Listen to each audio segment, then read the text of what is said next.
ನಮಸ್ಕಾರ. ನಾನು ಈ ದಿನ ಬದನೆಕಾಯಿ ಸುಟ್ಟು ಒಂದು ಬಜ್ಜಿ ಮಾಡ್ಕೊಂಡು ಬಂದಿದ್ದೀನಿ. ಬಹಳ ರುಚಿಯಾಗಿರುತ್ತೆ. ಸಿಂಪಲ್ಲಾಗಿ ಮಾಡುವಂಥದ್ದು. ಕಾಯಿ ಸಹಿತ ರುಬ್ಬಿ ಹಾಕೋದು ಬೇಡ. ಹಾಗೆ ಇದು ಅನ್ನಕ್ಕೆ ಕಲಿಸ್ಕೊಬೋದು. ರೊಟ್ಟಿ, ದೋಸೆ, ಚಪಾತಿ ಎಲ್ಲದಕ್ಕೂ ನಂಚ್ಕೊಳ್ಳೋಕ್ಕೆ ತುಂಬ ಟೇಸ್ಟು. ಬಹಳ ಸರಳವಾಗಿ ಮಾಡುವಂಥ ಈ ಬದನೆಕಾಯಿ ಬಜ್ಜಿ ವಿಡಿಯೋನ ನೋಡ್ತಾ ಹೋಗೋಣ ಬನ್ನಿ. ನಾನು ಒಂದು ಬದನೆಕಾಯಿ ಹಾಗೆ 10 ಬೆಳ್ಳುಳ್ಳಿ ಹೆಸರು ಇಟ್ಕೊಂಡಿದ್ದೀನಿ. ಈಗ ಬದನೆಕಾಯಿನ ಚಾಕುನಲ್ಲಿ ಸ್ವಲ್ಪ ಹೀಗೆ ಒಟ್ಟೆ ಮಾಡಿ ಅದರೊಳಗೆ ನಾವು ಇಟ್ಕೊಂಡಿರೋ ಬೆಳ್ಳುಳ್ಳಿನ ಹೀಗೆ ತೂರಿಸ್ತಾ ಬರಬೇಕು. ಇದರ ಸುತ್ತಲೂ ಹೀಗೆ ಸೇರಿಸ್ತಾ ಬರೋಣ. ಹಾಗೆ ಈ ಬದನೆಕಾಯಿ ಬೆಳ್ಳುಳ್ಳಿನ ಒಳಗೆ ಸೇರಿಸಿ ಸುಟ್ಟು ಬಜ್ಜಿ ಮಾಡೋದ್ರಿಂದ ತುಂಬ ಪರಿಮಳ ಇರುತ್ತೆ, ಹಾಗೆ ರುಚಿನೂ ಜಾಸ್ತಿ. ಈ ಬಜ್ಜಿಗೆ ಎಲ್ಲ ಬದನೆಕಾಯಿನೂ ಚೆನ್ನಾಗಾಗುತ್ತೆ. ಅಂದರೆ ಸ್ವಲ್ಪ ಉಡುಪಿ ಗುಳ್ಳ ಇನ್ನೂ ಟೇಸ್ಟು. ನಾನಿವತ್ತು ತಗೊಂಡಿರೋದು ಉಡುಪಿ ಗುಳ್ಳ. ಈಗ ನೋಡಿ, ಬೆಳ್ಳುಳ್ಳಿನೆಲ್ಲ ಈ ಬದನೆಕಾಯಿ ಒಳಗೆ ಸೇರಿಸಾಗಿದೆ. ನಂತರ ಇದನ್ನು ಸುಡಬೇಕು. ಸುಡಬೇಕಾದ್ರೆ ಮುಂಚೆ ಲೈಟಾಗಿ ಎಣ್ಣೆ ಸವರಬೇಕು. ಎಣ್ಣೆ ಸವರೋದ್ರಿಂದ ತುಂಬ ಚೆನ್ನಾಗಿ ಸುಡುತ್ತೆ ಇದರ ಸಿಪ್ಪೆ. ಈಗ ಎಣ್ಣೆನ ನೀಟಾಗಿ ಬದನೆಕಾಯಿಗೆ ಸವರಾಗಿದೆ. ಬದನೆಕಾಯಿನ ಒಲೆ ಮೇಲೆ ಇಟ್ಟಿದ್ದೀನಿ. ಹಾಗೆ ಉರಿ ಹಚ್ಚೋಣ.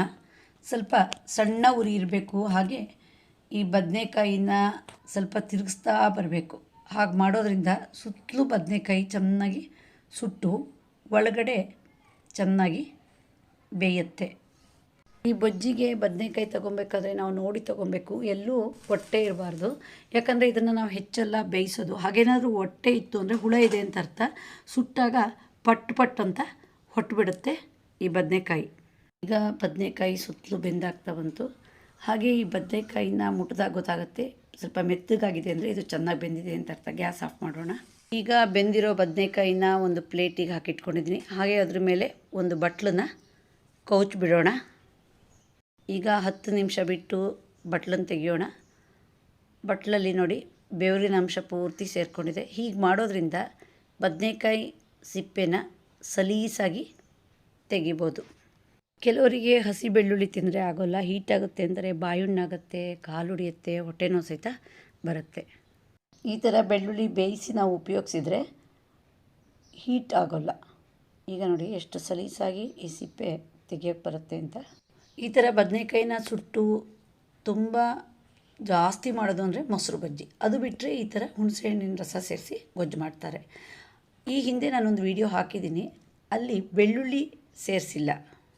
ಈ ಬೆಳ್ಳುಳ್ಳಿ ಬದನೆಕಾಯಿ ಜೊತೆ ಸೇರಿ ಸುಟ್ಟಿರೋದ್ರಿಂದ ಇದು ಒಂಥರ ಸ್ಪೆಷಲ್ ಟೇಸ್ಟು, ಹಾಗೆ ಪರಿಮಳ ಸಹಿತ ಬೇರೆ ಥರ. ಈ ಬದನೆಕಾಯಿ ಸುಡಬೇಕಾದ್ರೆ ಎಣ್ಣೆ ಹಚ್ಚಿ ನಂತರ ಸುಟ್ಟ ಮೇಲೆ ಬಟ್ಲು ಕೌಚ್ ಹಾಕೋದ್ರಿಂದ ಸಿಪ್ಪೆ ಬಹಳ ಸಲೀಸಾಗಿ ತೆಗಿಯೋಕ್ಕೆ ಬರುತ್ತೆ. ಈಗ ಸಿಪ್ಪೆ ತೆಗೆದಾಯಿತು. ಚಾಕು ತಗೊಂಡು ಬದನೆಕಾಯಿನ ಓಪನ್ ಮಾಡ್ತಾ ಬರೋಣ. ನೋಡಿ, ಬೆಳ್ಳುಳ್ಳಿ ಬೆಂದಿದ್ದು ಎಷ್ಟು ಚೆನ್ನಾಗಿ ಕಾಣುತ್ತೆ ಅಂತ. ಹಾಗೆ ಬದನೆಕಾಯಿ ಬಹಳ ಚೆನ್ನಾಗಿ ಮೃದುವಾಗಿ ಬೆಂದಿದೆ. ಈಗ ಸುಟ್ಟಿರುವ ಬದನೆಕಾಯಿನ ಚಾಕುನಲ್ಲಿ ಪೀಸ್ ಮಾಡಿ ರೆಡಿ ಮಾಡಾಯಿತು. ಒಂದು ಬೌಲಲ್ಲಿ 4 ಸ್ಪೂನಷ್ಟು ಹುಣಸೆಹಣ್ಣಿನ ರಸ ಗಿವುಚಿಟ್ಕೊಂಡಿದ್ದೀನಿ. ಹಾಗೆ ಹುಣಸೆಹಣ್ಣು ಅಂದರೆ ಸ್ವಲ್ಪ ಹುಳಿ ಜಾಸ್ತಿ, ಅದಕ್ಕೊಂಚೂರು ಬೆಲ್ಲ ಬಿದ್ದರೆ ಟೇಸ್ಟು. 1 ಸ್ಪೂನಷ್ಟು ಬೆಲ್ಲ ಹಾಕೋಣ. ಬೆಲ್ಲವನ್ನು ಈ ಹುಣಸೆಹಣ್ಣಿನ ರಸದ ಜೊತೆ ಸ್ಪೂನಲ್ಲಿ ಚೆನ್ನಾಗಿ ಮಿಕ್ಸ್ ಮಾಡ್ತಾ ಬರೋಣ. ರುಚಿಗಾಗಷ್ಟು ಉಪ್ಪನ್ನು ಹಾಕೋಣ. ಈ ಬಜ್ಜಿಗೆ ಹಸಿಮೆಣಸನ್ನು ಹಾಗೆ ಒಲೆ ಮೇಲೆ ಸುಟ್ಟು ನುರಿಯೋದು ಅಂತೀವಿ ನಾವು ಕೈಯಲ್ಲಿ, ಹಾಗೆ ಮಾಡಿದರೂ ಆಗುತ್ತೆ. ನಾನು ಎಲ್ಲದಕ್ಕೂ ಹೆಚ್ಚಾಗಿ ಸೂಜಿ ಮೆಣಸು ಉಪಯೋಗಿಸೋದ್ರಿಂದ ಅದ್ರ ಪೌಡ್ರನ್ನ 1/4 ಚಮಚದಷ್ಟು ಹಾಕ್ತೀನಿ. ಹಾಗೆ ಒಂದ್ಸರಿ ಚೆನ್ನಾಗಿ ಮಿಕ್ಸ್ ಮಾಡೋಣ. ಇಲ್ಲ ಅಂದರೆ ಹಸಿಮೆಣಸನ್ನು ಸಣ್ಣ ಹೆಚ್ಚಿ ಒಗ್ಗರಣೆಗೆ ಹಾಕಿ ಇದಕ್ಕೆ ಸೇರಿಸ್ಬೋದು. ಈಗ ಒಂದು ಬೌಲಿಗೆ ಸುಟ್ಟಿರುವ ಬದನೆಕಾಯಿನ ಹಾಕ್ತಾ ಬರೋಣ. ಅದ್ರ ಜೊತೆ ಮಿಕ್ಸ್ ಮಾಡಿಟ್ಟಿರೋ ಹುಣಸೆಹಣ್ಣಿನ ರಸವನ್ನು ಹಾಕೋಣ. ಒಂದು ಈರುಳ್ಳಿನ ಸಣ್ಣದಾಗಿ ಹೆಚ್ಚಿಟ್ಕೊಂಡಿದ್ದೀನಿ. ಈ ಬದನೆಕಾಯಿ ಜೊತೆ ಹಾಕೋಣ. ಪರಿಮಳಕ್ಕೆ ಕೊತ್ತಂಬರಿ ಸೊಪ್ಪನ್ನು ಉದುರಿಸೋಣ. ಈಗ 1 ಸ್ಪೂನ್ ತಗೊಂಡು ಇದನ್ನು ಚೆನ್ನಾಗಿ ಮಿಕ್ಸ್ ಮಾಡ್ತಾ ಬರೋಣ. ಇದರ ರುಚಿ ಹೆಚ್ಚಿಸೋಕ್ಕೆ ಒಂದು ಒಗ್ಗರಣೆನ ರೆಡಿ ಮಾಡೋಣ.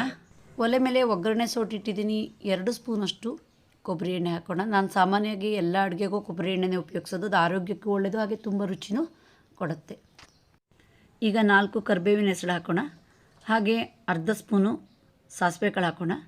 ಇದು ಹೆಸರೇ ಹೇಳುವಂತೆ ಬದನೆಕಾಯಿ ಬೆಳ್ಳುಳ್ಳಿ ಗೊಜ್ಜು, ಹಾಗಾಗಿ ಒಗ್ಗರಣೆಗೂ ಸಹಿತ ನಾನು 4 ಬೆಳ್ಳುಳ್ಳಿನ ಸಣ್ಣ ಪೀಸ್ ಮಾಡಿ ಇಟ್ಕೊಂಡಿದ್ದೀನಿ. ಹಾಗೆ ಒಂದ್ಸರಿ ಸ್ಪೂನಲ್ಲಿ ಫ್ರೈ ಮಾಡ್ತಾ ಬರೋಣ. ಈ ಬಜ್ಜಿಗೆ ಮಜ್ಜಿಗೆ ಮೆಣಸನ್ನು ಹಾಕಿದರೆ ತುಂಬ ಟೇಸ್ಟ್ ಜಾಸ್ತಿ.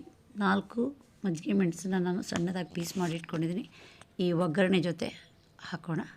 ಹಾಗೆ ಸ್ವಲ್ಪ ಕೆಂಪಾಗೋವರೆಗೆ ಫ್ರೈ ಮಾಡ್ತಾ ಹೋಗೋಣ. ಒಗ್ಗರಣೆ ಫ್ರೈ ಆಯಿತು. ಈಗ ಗ್ಯಾಸ್ ಆಫ್ ಮಾಡೋಣ. ಈಗ ಒಗ್ಗರಣೆನ ಈ ಬದನೆಕಾಯಿ ಬಜ್ಜಿಗೆ ಹಾಕೋಣ. ಹಾಗೆ ಫ್ರೈ ಆಗಿರೋ ಮೆಣಸಿನ್ಕಾಯಿನ ಬೇಕಾದರೆ ಕೈಯಲ್ಲಿ ಒಂದ್ಸರಿ ಚೆನ್ನಾಗಿ ಪುಡಿ ಮಾಡಿದರೆ ಈ ಬಜ್ಜಿಗೆ ಚೆನ್ನಾಗಿ ಮಿಕ್ಸ್ ಆಗುತ್ತೆ. ರುಚಿಯಾದ ಬದನೆಕಾಯಿ ಬೆಳ್ಳುಳ್ಳಿ ಬಜ್ಜಿ ರೆಡಿ ಆಯಿತು. ಬೆಳ್ಳುಳ್ಳಿ ಮತ್ತು ಮಜ್ಜಿಗೆ ಮೆಣಸಿನ ಘಮ ಪರಿಮಳ ಈ ಬಜ್ಜಿ ಜೊತೆ ಸೇರಿಕೊಂಡಿದೆ. ಒಂದ್ಸರಿ ಈ ಬಜ್ಜಿ ತಿಂದರೆ ಮತ್ತೆ ಮಾಡೋಣ ಅಂತ ಅನಿಸುತ್ತೆ.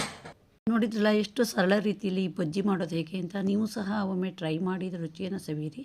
ನಿಮಗೆ ಈ ವಿಡಿಯೋ ಇಷ್ಟ ಆದರೆ ಲೈಕ್ ಮಾಡಿ, ಶೇರ್ ಮಾಡಿ, ಸಬ್ಸ್ಕ್ರೈಬ್ ಮಾಡಿ. ಧನ್ಯವಾದಗಳು.